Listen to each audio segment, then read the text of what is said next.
il n'avait sans doute pas anticipé cette conséquence. En janvier dernier, le prince Harry publiait The Spare, ses tonitruants mémoires où il a multiplié les révélations fracassantes sur sa sexualité, ses traumatismes mais aussi ses errances de jeunesse. Le fils cadet de la princesse Diana et du roi Charles III a ainsi avoué par écrit avoir consommé de la cocaïne, de la marijuana et des champignons hallucinogènes. Si cette confession a bien évidemment suscité l'effroi du côté de Buckingham Palace, elle fait également quelques remous de l'autre côté de l'Atlantique. Heritage Foundation a en effet demandé, au titre de la loi sur la liberté de l'information concernant les documents d'immigration privée, la publication de son dossier de visa pour les États-Unis. Mettant en avant l'intérêt public, ce think tank conservateur désire s'assurer que le duc de Sussex n'a pas menti quant à sa consommation de drogue sur le dit dossier de visa.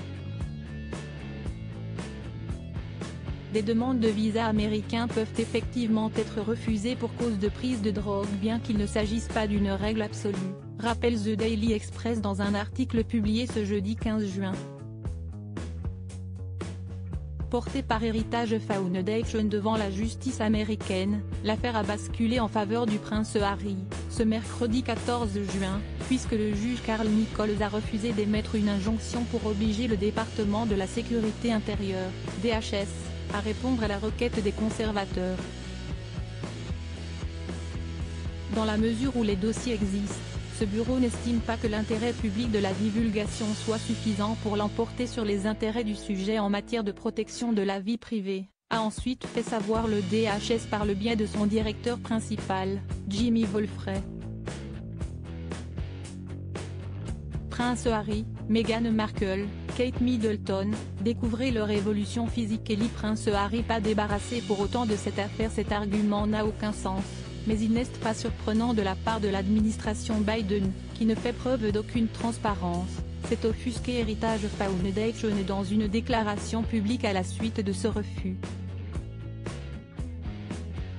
Les efforts du ministère de la Sécurité intérieure pour bloquer la demande de liberté d'information de la Heritage Foundation sont inacceptables, et nous allons contester leur position, a également dénoncé leur avocat.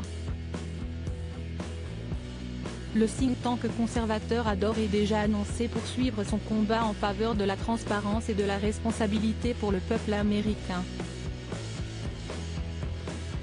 Article écrit en collaboration avec 6 médias. Crédit photo, Zoom Presse Best Image.